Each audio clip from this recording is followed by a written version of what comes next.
I'm 76 years old, and I want to tell you about the two strangest things that kept me from losing my mind after Raymond died. Not yoga, not a grief group, not long walks on the beach the way people always seem to suggest. A broken radio and a dead clock. Raymond passed 3 years ago, March. Heart attack. He was 78. We'd been married 51 years. I know that's supposed to sound like a blessing. 51 years, and in many ways it was. But when you have 51 years with someone, their absence doesn't feel like a hole. It feels like the floor gave out. I was a school librarian for 32 years at Whitmore Elementary, over on Cord Street. I retired in 2010. Raymond worked as a distribution engineer for the power company his whole career. He spent his life making sure electricity moved from one place to another without interruption, which I always thought was a funny thing for a man like him to do, because he himself had very little interest in moving anywhere. He liked being home. He liked his routines. And one of his routines, the one that drove me absolutely mad for decades, was the radio room. We had a spare bedroom. When the kids grew up and left, Raymond converted it. He put in a long wooden desk he'd built himself from some pine he'd bought at the mill on Route 9. He had equipment on that desk I couldn't begin to name. Dials, headsets, coiled cables, an antenna he'd strung up along the roofline that the neighbours complained about twice, maybe 3 times. He had a ham radio licence going back to 1971. He would go in there on weekend evenings, sometimes late at night, and he would talk to strangers. A man in Manitoba, someone in Arizona who repaired pipe organs, a retired school teacher in New Zealand whose name I cannot remember now, though I heard it enough times I should have it memorised. Raymond would come to bed sometimes at 1 a.m, satisfied in a way I never quite understood. I used to say, "Raymond, you have a wife right here. You don't need to go find people to talk to across the ocean." He'd smile and say, "It's different, Elaine." I never asked him how it was different. I thought I had more time to ask that question. When he died, I couldn't go into that room. For 7 months, the door stayed shut. I'd walk past it in the hallway on my way to the bathroom at night, and I'd look at the closed door, and I'd keep walking. The rest of the house I dealt with well enough. I went through his closet. I gave away his reading glasses. I threw out the medications. I'm not saying it was easy, but those things had a logic to them. You pick them up, you decide, you move on.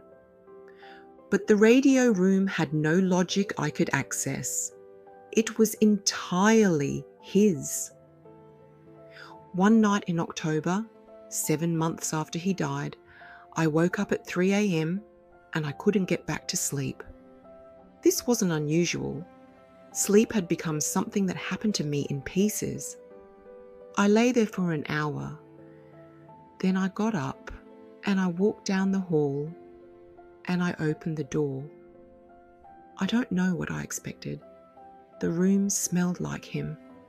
That was the first thing. That particular smell of solder and old coffee and the aftershave he'd used since 1979. Old Spice, the original, in the white bottle. I sat down at the desk. I didn't touch anything for a while. Then I turned the radio on. I had no idea what I was doing. I turned a dial and got static. I turned another one and got more static. I sat there in the dark with the static going, and I want to be honest with you. I wasn't looking for anything. I wasn't trying to connect with Raymond or feel close to him or any of that. I was just a 73-year-old woman sitting in a dark room at 3 a.m. turning dials because she had nothing else to do. Then I found a voice. A man. Older, I'd guess. He was talking to someone I couldn't hear, describing the weather. He was somewhere in Montana. Said something about the mountains and snow coming earlier than usual that year. He had a slow, flat voice. He wasn't interesting, really, in any measurable way. But I sat there and listened to him for 20 minutes. The next night, I went back. I started to understand a little of how it worked. Raymond had his old logbook in the desk drawer. He wrote down every contact he ever made, date, time, call sign, location, going back to 1971. I used that as a kind of guide. I studied the equipment. I went to the library, which felt strange, walking into a library as a patron after 30 years as the one behind the desk. And I checked out 2 books on amateur radio operation. It took me 4 months to get comfortable enough to actually transmit, to talk, not just listen. The first time I pressed the button and spoke, my voice came out wrong. Too quiet. I said I was a new operator in southwestern Ohio. I said my name was Elaine. I said my husband had been a ham operator for 40 years and I was learning to use his equipment. Someone in Tennessee came back to me within 30 seconds. His name was Gerald. He was 71.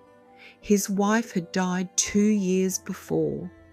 He'd been on the radio almost every night since.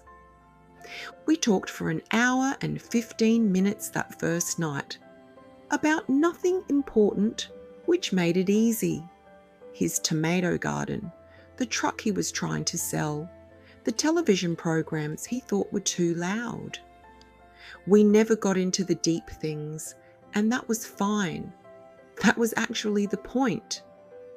The radio gave me something I didn't know I needed. Voices that had no expectation of me. People who didn't know what I'd lost, didn't look at me the way people in town had started to look at me. Carefully, like I was something fragile they might say the wrong thing to. On the radio, I was just Elaine in Ohio. I was allowed to be a person instead of a widow.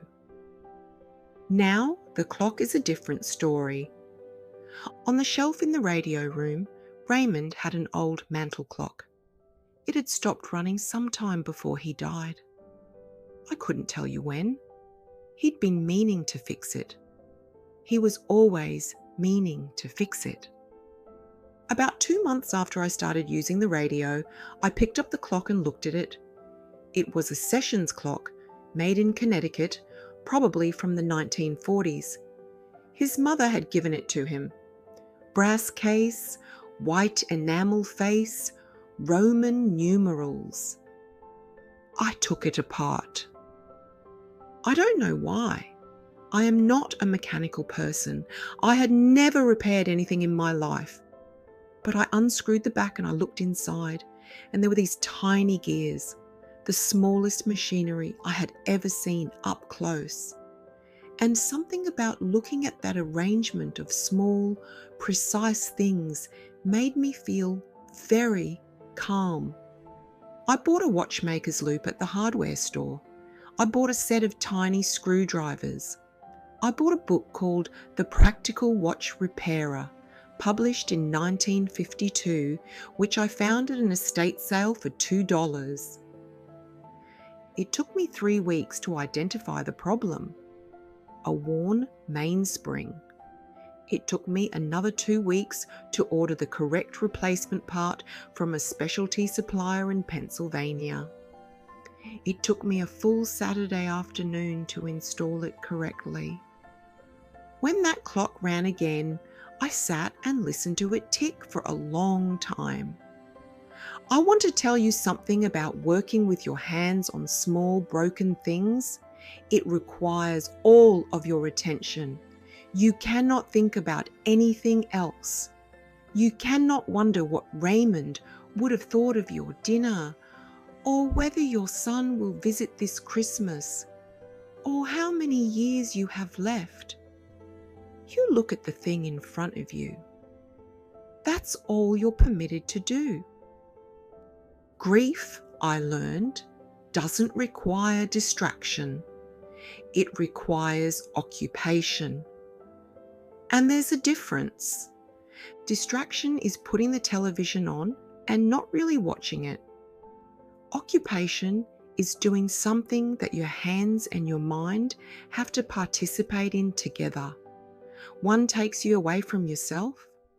The other brings you back to yourself, but slowly through the side door. I have repaired 11 clocks since then. I found most of them at estate sales. One I found at the curb with a free sign on it, a Seth Thomas mantel clock with a cracked face that somebody had given up on. I fixed it in a week. I gave it to my daughter for her kitchen. Raymond never knew I had any interest in clocks. I didn't know it either. 51 years, and there were still things about me he never got to find out. Things I never got to find out about myself. That's not something I can fix. The hobbies didn't fix anything. I want to be clear about that, because people sometimes want to hear that you found healing, that you came out the other side whole. I didn't come out the other side. I'm still in it.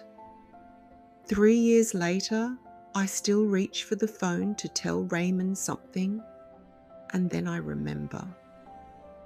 But the radio gives me voices in the dark when the house is too quiet, and the clocks give me proof in my hands that something broken can run again. Not everything, not the things that matter most, but something. If you're somewhere in the middle of a loss right now, I'm not going to tell you what to find. I don't know what's sitting in your spare room, what your husband left behind, what your hands might know how to do. That you haven't discovered yet. I'll just say, look around. There might be something there that was waiting for you all along, that you were too busy to notice while your life was still full. There was for me.